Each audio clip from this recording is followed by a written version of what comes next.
नमो नमः। सभी को नमस्कार, सभी को प्रणाम।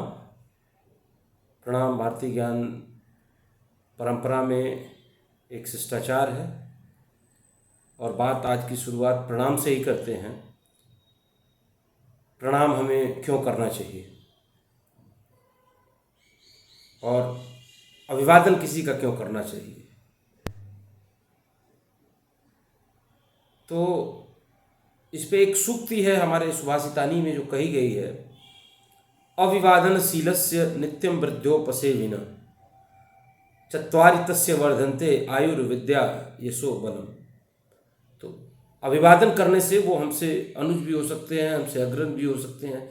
किसी का भी अभिवादन जब हम नमस्कार प्रणाम नमो नमः से करते हैं तो उसका जो ध्येय होता है वो ये होता है कि उस अभिवादनशीलस्य, तो अभिवादन और उस शीलसा से नित्यम वृद्ध्योपसेविनः, हमेशा नित्य जो है वो वृद्धि होती है। और किसकी वृद्धि होती है?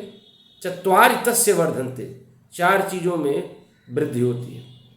आयु, आयुर्विद्या, विद्या में, आयु में, यश में और बल में। तो अभिवादन और प्रणाम का ये महत्व है। इस महत्व की तरफ इंगित करते हुए मैं आप सभी से ये आग्रह करूँगा कि जब भी हम कभी किसी से मिलें तो एक अपनी स्वाभाविक मुद्रा में सहज स्वरूप से सबका अभिवादन करें। वो हमसे अग्रज हो या अनुज हो, ये महत्वपूर्ण नहीं है, हम उसका अभिवादन करें, ये महत्वपूर्ण है। तो भारतीय ज्ञान परंपरा में अभिवादन की इस दर्शन को मैं बताना चाह रहा था। साथ ही साथ जब हम प्रणाम की बात करते हैं तो प्रणाम भी कई तरह का होता है। और एक बात का हमें और भी ध्यान देना चाहिए, प्रणाम और नमस्कार में थोड़ा सा मेरे दृष्टिकोण से भिन्नता है। नमस्कार हम किसी को भी कर सकते हैं, लेकिन प्रणाम हम जिसे करते हैं वो प्रणम्य होना चाहिए।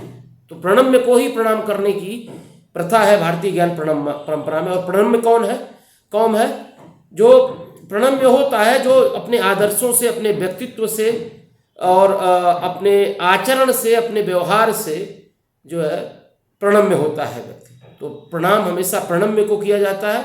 और प्रणम्य को प्रणाम करने के लिए कई तरह के प्रणाम हैं।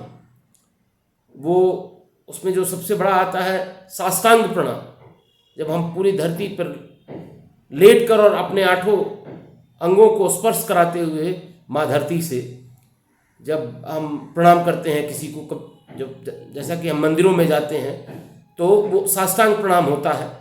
वो प्रणाम अपने अग्रजों को कर सकते हैं, अपने गुरु को कर सकते हैं, उसको साष्टांग प्रणाम करते हैं। जो बहुतायत प्रचलन में है वो प्रणाम है पैर स्पर्श करके, चरण स्पर्श करके जो प्रणाम किया जाता है उसको हम जो है चरण स्पर्शी प्रणाम करते हैं। इस तरह से प्रणाम पर कभी और बात करेंगे। आज का जो मुख्य उद्देश्य इस छोटे से वीडियो का था, आपके मध्य इस बात को पहुंचाना। खास करके मैं अपनी नई पीढ़ी को कहना चाहूँगा कि हम प्रणाम का, अभिवादन का महत्व समझें। और अगर हमें कोई आशीर्वाद देता है तो उससे हमारी आयु, विद्या, यश और बल की वृद्धि होती है।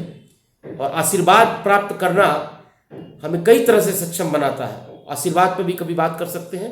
इन्हीं शब्दों के साथ आज के लिए धन्यवाद, प्रणाम।